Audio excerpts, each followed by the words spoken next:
இறையேசுவில் பிரியமான சகோதர சகோதரிகளே, நமது ஆண்டவர் இயேசு கிறிஸ்துவுடைய திருப்பெயரால் உங்களுக்கும் உங்கள் குடும்பத்தில் இருக்கிற அனைவருக்கும் அன்பும் சமாதானமும் மகிழ்ச்சியும் உண்டாவதாக. அன்புமிக்கவர்களே, ஏப்ரல் மாதம் 20ஆம் தேதி தாயாம் திரு அவை மோந்தே புலிச்சியானோ நகரத்தினுடைய புனித ஆக்னஸ் என்பவருடைய நினைவு நாளைத்தான் கொண்டாடுகிறது. வழக்கப்படி நம்ம ஜெபிக்க கடமைப்பட்டு இருக்கிறோம். மத்திய கிழக்கு பகுதியில் அமைதி நிலவ ஜெபிக்க உங்களை அன்போடு அழைக்கின்றேன். தமிழகத்தில் தேர்தல் மிக அருகில் இருக்கிறது. வருகிற 23ஆம் தேதி தமிழகத்தில் சட்டப்பேரவைக்கான தேர்தல் நடைபெற இருக்கிறது. ஆகவே அன்புமிக்கவர்களே, கிறிஸ்தவ கடமை, ஜனநாயக கடமை, 18 வயதிற்கு மேற்பட்ட உள்ளவர்கள், வாக்குரிமை பெற்றவர்கள் தயவு செய்து வாக்குச்சாவடிகளுக்கு சென்று தமிழகத்தில் ஒரு நல்ல ஆட்சி அமைந்திட, மக்கள் நலனில அக்கறை இருக்கிற, சமூக நீதிகளை கொண்டு வருகிற, மக்களுக்கான ஆட்சி நேர்மையான முறையில் நடைபெற தயவு செய்து அனைவருமே மனசாட்சியோடு வாக்களித்து ஒரு நிலையான ஒரு அரசை ஏற்படுத்துவதற்கு உங்களுடைய ஜனநாயக கடமையை நிறைவேற்ற உங்களை அன்போடு கேட்டுக்கொள்கிறேன். அன்புமிக்கவர்களே, மோந்தே புலிச்சியானோ நகரத்தினுடைய புனித ஆக்னஸ் என்பவருடைய நினைவு நாள் என்று சொன்னேன். இவர் வாழ்ந்தது திருச்சபையினுடைய வரலாற்றில் 13ஆவது நூற்றாண்டுல பிறந்தது, வாழ்ந்தது, வளர்ந்தது எல்லாமே இத்தாலி தேசத்துல பணக்கார குடும்பத்துல பிறந்ததாக சொல்லுகிறார்கள். 5 வயதிலிருந்தே துறவரத்தில் நாட்டம் கொண்ட ஒரு பெண்ணாகத்தான் இந்த குழந்தை வளர்ந்திருக்கிறார். இவர் பிறந்த பொழுது லீலி மலர்கள் தோன்றியதாகவும் சொல்லுகிறார்கள். 10 வயதுல மறுபடியும் பெற்றோரிடத்துல துறவரத்துல சேர்வதற்கு அனுமதி கேட்கிறார். பிறகு 15ஆவது வயதிலேயே இவர் துறவர சபையில் அனுமதிக்கப்பட்டு அந்த துறவர இல்லத்தினுடைய தலைவியாகவும் இவர் உயர்த்தப்பட்டார் என்று இவருடைய வாழ்க்கை வரலாற்றில் நம்ம வாசிக்கிறோம். காட்சி தியானத்துல அதிக ஈடுபாடு கொண்ட ஒரு துறவியாகத்தான் இவர் வாழ்ந்திருக்கிறார். இவர் காட்சி தியானத்துல ஈடுபட்டிருக்கிற நேரத்துல அவரை சுற்றி நறுமணம் கமழ்கிற அளவுக்கு மலர்களால் நிரப்பப்பட்டு இருக்கும் என்றும் சொல்லுகிறார்கள். பல நேரங்களில் இவர் திவ்ய நற்கருணை பீடத்திற்கு ஏற்ற அளவுக்கு உயர்த்தப்பட்டு இருப்பார் என்று கூட சொல்லுகிறார்கள். ஆகவே இறைவனை முகமுகமாக தரிசிக்கிற ஒரு வாக்கியத்தை காட்சி தியானத்தின் வாயிலாக இவர் முன்னெடுத்தார் என்றும் இவருடைய வாழ்க்கை வரலாற்றில் நம்ம வாசிக்கிறோம். அன்னை மரியாளுடைய ஒரு காட்சியின் வாயிலாக இவருக்கு ஒரு 3 கற்கள் அற்புதமான விதத்திலே கொடுக்கப்பட்டதாகவும், அன்னை மரியாளும் இயேசுவும் காட்சியில தோன்றியிருக்கிறார்கள்.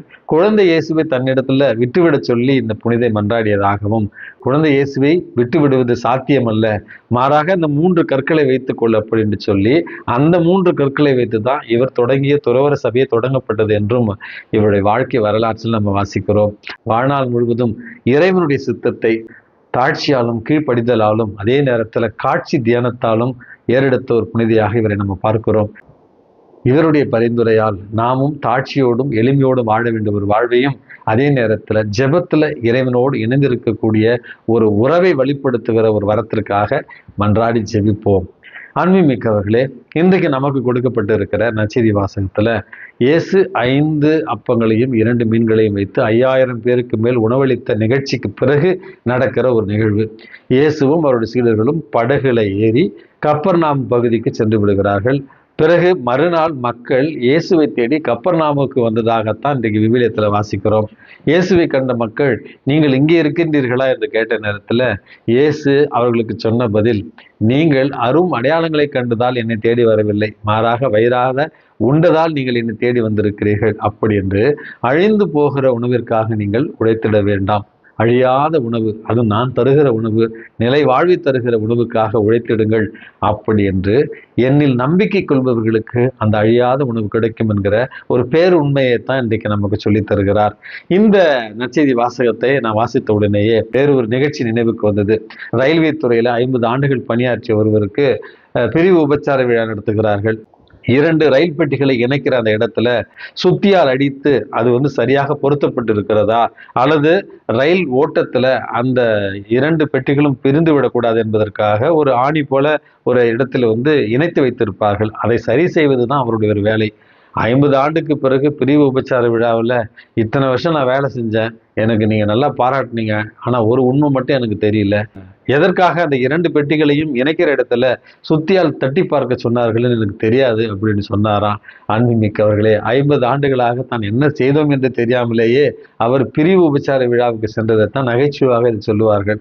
பல நேரங்களில் ஆன்மீக காரியங்களுக்காக ஆலயத்திற்கு செல்லலாம், அல்லது பல்வேறு வழிபாட்டு முறைகளை முன்னெடுக்கலாம், அல்லது பல்வேறு பக்தி முயற்சிகளை முன்னெடுக்கலாம், அல்லது பல்வேறு ஆன்மீக பயிற்சிகளை நம்ம முன்னெடுக்கலாம். இருக்கலாம், அது கோயிலுக்கு போகிறதா இருக்கலாம், அல்லது ஜெபமாலையில் பங்கு பெறுவதாக இருக்கலாம், அல்லது சிலுவை பாதைகளை பக்தி முயற்சியாக நம்ம மேற்கொள்வதாக இருக்கலாம், பாத யாத்திரையாக செல்கிற ஒரு பயணமாக இருக்கலாம், ஆன்மீக யாத்திரையாக பல இடங்களுக்கு செல்கிற ஒரு பழக்கமாக இருக்கலாம், காவி உடைகளை அணிகிற ஒரு பழக்கமாக இருக்கலாம்.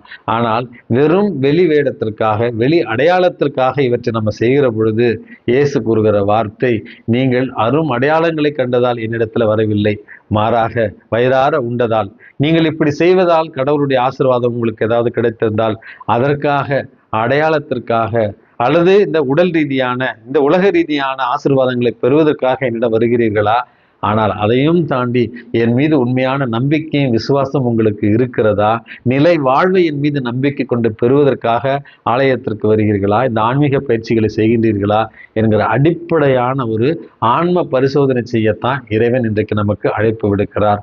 ஆகவே அன்புமிக்கவர்களே, இந்த பக்தி முயற்சிகளை நான் குறை கூறவில்லை, மாறாக இந்த பக்தி முயற்சிகள் வெறும் உடல் ரீதியான, உலக ரீதியான பயன்பாட்டுக்கு மட்டுமல்லாமல் ஆன்மீக உணவாகிய நமது ஆண்டவர் இயேசு கிறிஸ்துவின் மீது நம்பிக்கை கொண்டு வாழத்தான் இறைவன் நமக்கு அழைப்பு விடுக்கிறார்.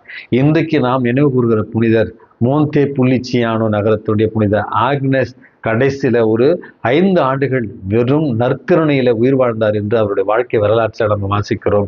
அன்பு மிக்கவர்களே, இந்த ஆன்ம உணவாகிய நமது ஆண்டவர் இயேசு கிறிஸ்துவில் நம்பிக்கை கொண்டு ஆன்மீக பலனுக்காய், ஆன்மீக வளர்ச்சிக்காய் ஒவ்வொரு நாளும் இயேசுவோடு நடந்திட இறைவனுடைய வரத்தை இன்றைக்கு மன்றாடி ஜெபிப்போம்.